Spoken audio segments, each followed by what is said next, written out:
Checkmate. The unmistakable phrase that whether or not you play chess spells one thing: no way out. Game over, no options left. Started by Orrin Hudson, Be Someone is a program that teaches children life lessons through the game of chess. The program instills self-esteem, focus, and gives children a true sense of their own personal power. For information on bringing Be Someone to your child's school or how you can help, call 678-526-0292. Trying to teach them that the only thing that can take you to your goal is your mind. Huh? You have a queen? How many points is the rook worth? 5. 1, 2, turn. Help me out, class. 1, 2, turn. That we can learn to feed our mind and make good decisions, we can be productive citizens. For an example, if the queen is white, she goes on white. Bishop, knight, you're missing a rook. The king is worth the whole game. If you lose the king, the game is...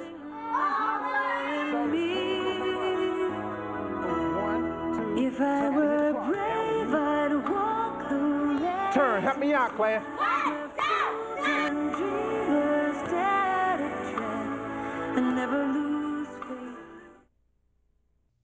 Up next on ATL Insider, Atlanta rolls out the red carpet as actress Jane Fonda teams up with Jennifer Lopez in the movie Monster-in-Law, and Atlantans turn out to help raise money for a good cause. And rapper Ludacris is reaching out and giving back. We'll find out how today on ATL Insider.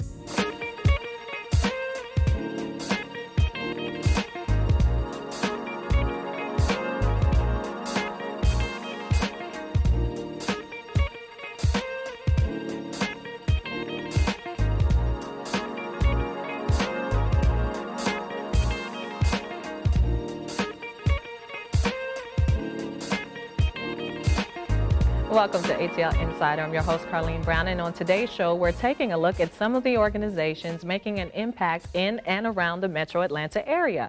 Now, we all want to feel safe. However, it's all too often that crime affects someone close to us. And as a former police officer, Orrin Hudson, founder of To Be Someone, Inc., knows that all too well. And he's here today to tell us a little bit about his organization and how he's using some rather unique methods to help keep children out of a life of crime. Thank you so much for joining us today. Thank you, Ms. Brown, for having me here. Now tell us, you got started in this whole thing because as a former state trooper, you actually had an incident where you knew of a young man who was involved in a robbery and eventually murdered several individuals and decided you really needed to do something to impact our youth. So tell us a little bit about that story and how you got started. Well, 7 people were shot execution style in the head in a robbery for $2,000. And it bothered me pretty much till I was devastated. So I decided to take a proactive approach to solving problems.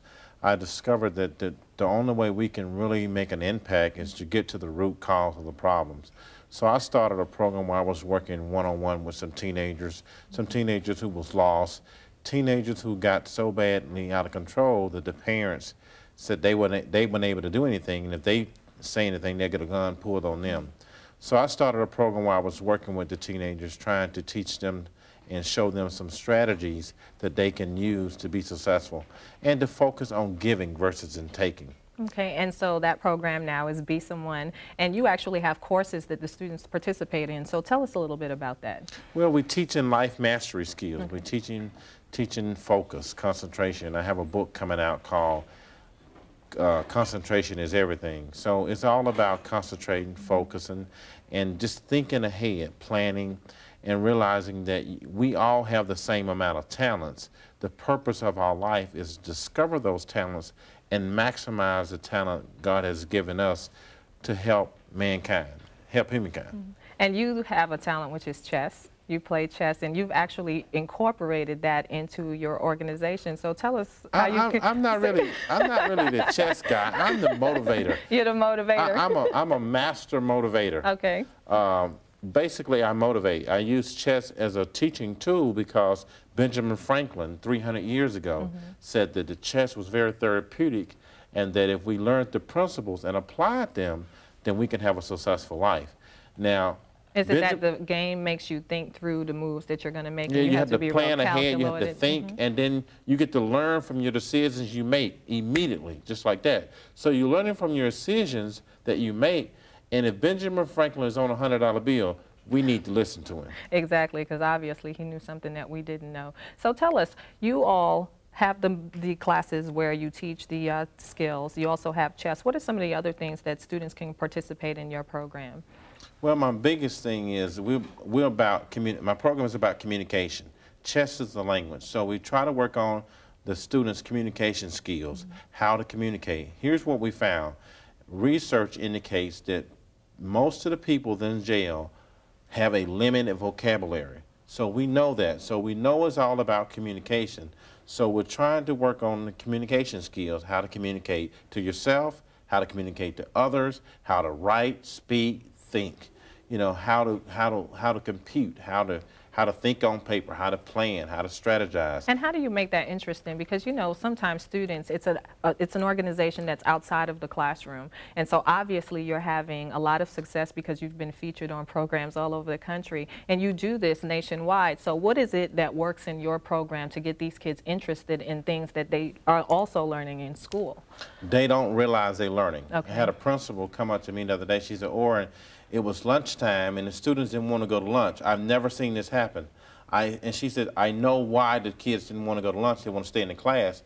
It's because they don't realize they're learning. You know, she said she never seen students don't want to go to lunch. So when the children don't realize they're learning, they think we're having fun. I make learning fun so that when we're learning, they don't realize it. I use it where it's disguised, it's incognito, so they don't know they're learning. Because if you say learn, they go, no, I don't want to do that. So I do it subtly so that they're learning and they're able to form. One of the reasons my elementary kids, students were able to beat college kids in chess is because I teach them that no one's better than you, but you're no better than them, and that everyone has a chance. All it's about is practice, practice, practice.